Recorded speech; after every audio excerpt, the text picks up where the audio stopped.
May Allah grant you goodness. It contains several points. The first, interpretation of the verse in An-Nisa. Second, interpretation of the verse in Al-Ma'idah. Third, interpretation of the verse in Al-Kahf. Fourth, and it is the most important, what is the meaning of belief in Al-Jit and At-Taghut in this context? Is it a belief of the heart? Or is it agreeing with its practitioners while hating it and knowing its falsehood? Fifth, they're saying that the disbelievers who know their disbelief are better guided than the believers. Sixth, and it is the intended meaning of the chapter, that this must occur in this nation, as established in the hadith of Abu Sa'id. Seventh, his explicit statement of its occurrence, meaning idol worship in this nation in large numbers.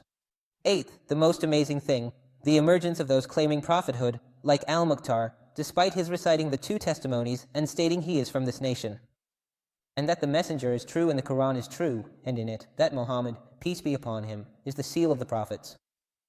Yet, he is believed in all of this despite the clear contradiction.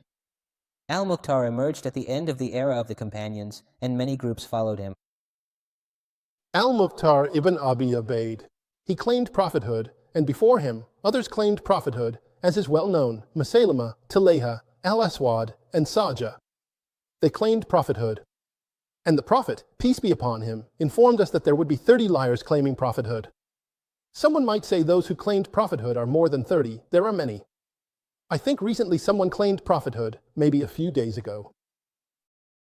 But the point here is that the mention of 30 signifies a large number, not necessarily the exact count, or that these 30 are the ones who will have followers, prominence, and cause harm to people, and so on. Ninth, the glad tidings that the truth will not vanish entirely as it did in the past. Rather, a group will remain upon it. 10th, the great sign, that despite their small number, they are not harmed by those who forsake them or oppose them. 11th, that this is among the signs of the hour.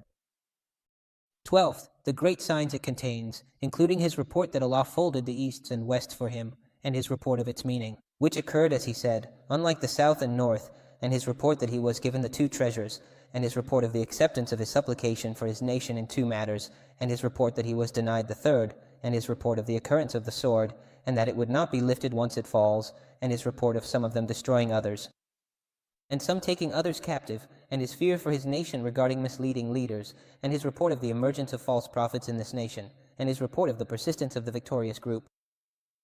And all of this happened just as he foretold, even though each of these events seemed completely inconceivable.